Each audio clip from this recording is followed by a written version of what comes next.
It's not unusual at this point in the sermon, before the sermon's even gotten started, to have the preacher stand in the pulpit and say, you know, I got the raw deal in terms of scripture reading today.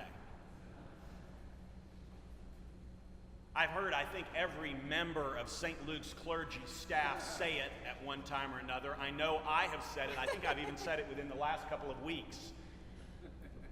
It's particularly true with the Gospel of Matthew, where every single passage we seem to be reading recently has an edge to it.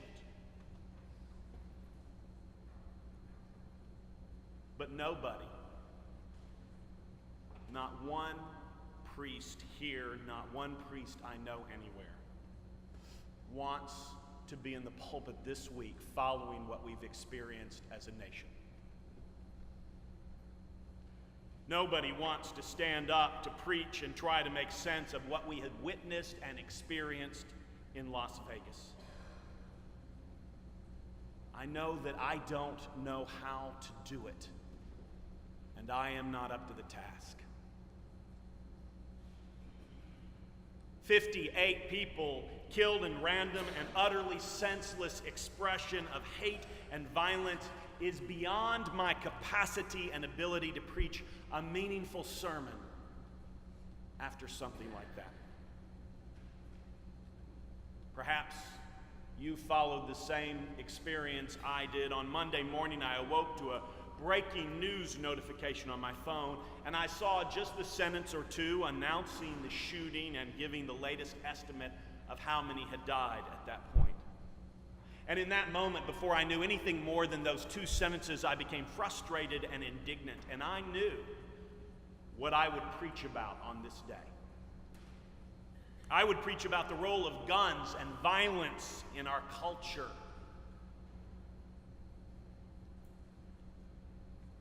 And then I opened the paper and I looked at the pictures.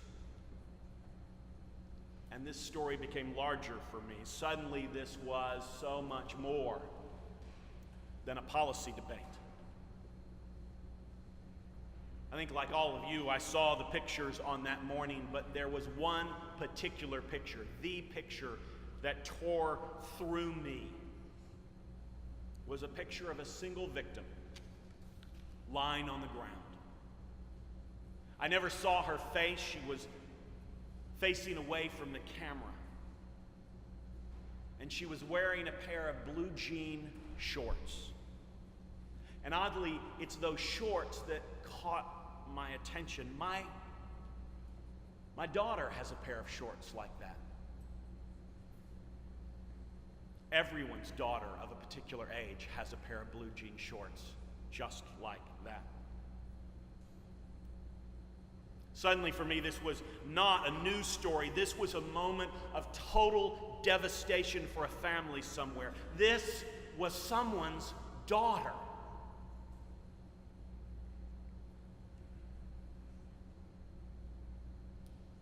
I want to stand up today in the pulpit. I want to tell her story. I want to know her like she was a friend, and I want you to know her as well. I want to make you laugh with joy as we talk about her story and cry with sadness at the beautifulness of her life lost. I want to know that after staring at that picture of her in the paper, of her last horrible moment in life, I want to know that I stood up in the pulpit and preached a sermon and I did her life justice. But I don't know how to do it. And I am not up to the task. And of course, she's not alone. There's not one victim. There are many. One would be horrible. 58 is a tragedy beyond our capacity to understand and comprehend. How do we get our minds around the number of people who died? This week, as I've been thinking about this sermon, I actually thought about having everybody, as they entered church, take a number. And then I'd have a bowl up here with all the numbers in, and I would randomly pull out 58 numbers and ask people to stand and to remain standing in an effort for us to help get our minds around the scope and the randomness of this crime. But I knew that wasn't the right thing. That wasn't the answer. I knew that would be a way to, in essence, revisit the violence in our own midst, but not really a way for people to find meaning. And I knew at that moment I was floundering. I was struggling for something with meaning and direction.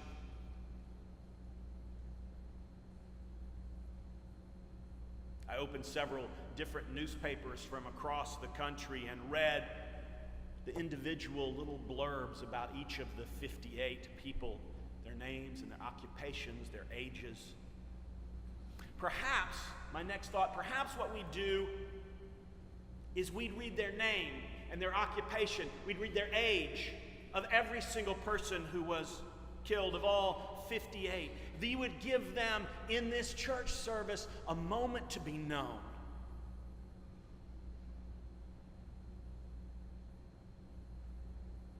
And then I thought about it using my own name as kind of a test.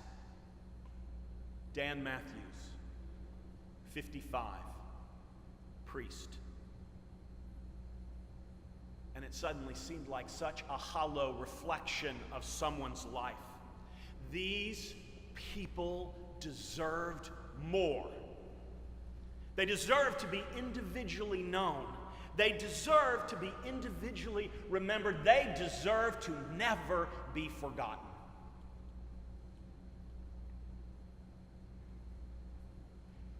And I don't know how to do it. I am not up to the task. And we haven't even mentioned yet the 527 who were left injured. We don't know much about them because the privacy laws rightly protect them. But I know some are still in rough shape because the Red Cross has been calling for people to make blood donations in Las Vegas. Their supply is running low and they still have more surgeries to perform on the victims. How do I begin to speak of 527 different stories? People whose lives were forever changed that day last week. I want all 527 of them to be recognized. I want them to be proclaimed. I want them to be acknowledged. I want them to be remembered and spoken of with tenderness and kindness. And I don't know how to do it. I am not up to the task.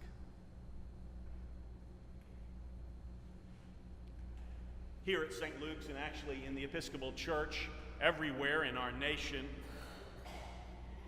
most of our funeral services, when they include a psalm, include one of two psalms. Either the 23rd Psalm, which we know well, begins, "The Lord is my shepherd, I shall not want." Or the other psalm that's very popular in funerals is the 121st Psalm. This week I found myself thinking frequently of the 121st Psalm. I'm reminded of the pleading question that begins it, because it so accurately names our struggle and wondering in a moment like this. The 121st Psalm begins, "I lift up mine eyes to the hills. From where will my help come?"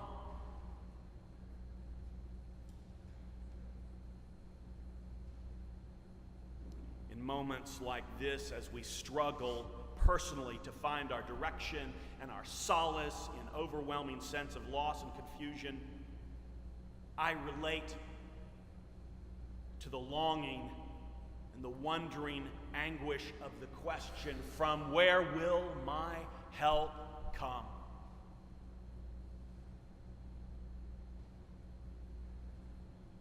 Yet the author of Psalms does not leave us hanging. The question is answered in the very next verse. My help comes from the Lord, who made heaven and earth.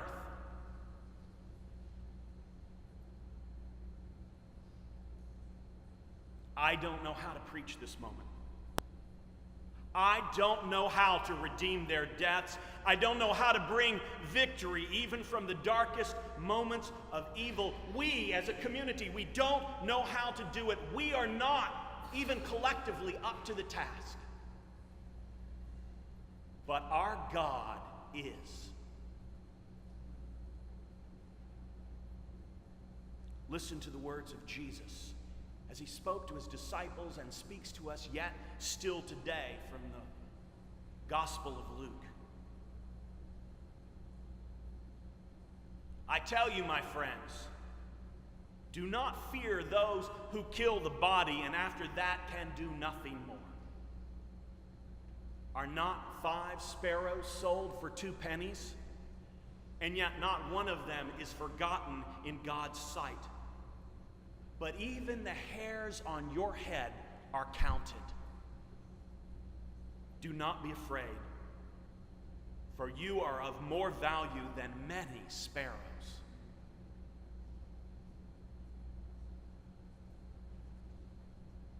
In this moment of darkness, there is pain. And in this moment, there is sorrow. But in this moment, we need only to look to God and remember God's words and know that no one, not one individual, has been lost nor forgotten. Those who have died are known by name to their Creator. Their stories are known by God. Even in a moment like this, in their death, they have been made whole, and God, our Creator, has received them home to eternal and everlasting life, where struggle and pain are no more, and their joy is truly everlasting. We are sorrowful. We do mourn their loss, but they have not been forgotten. They are not lost.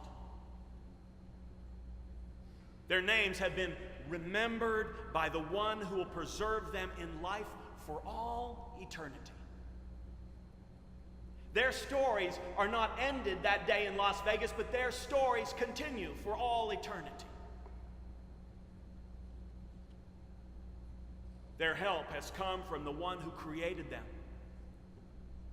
who took joy in their lives and delighted in their achievements.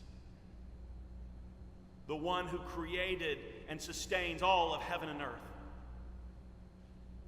And the only one who can most assuredly bring life out of death.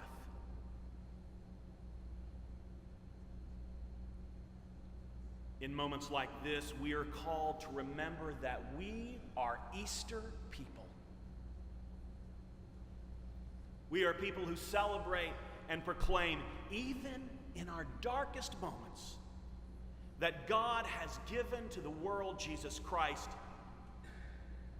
and in his life and resurrection, we can always find hope.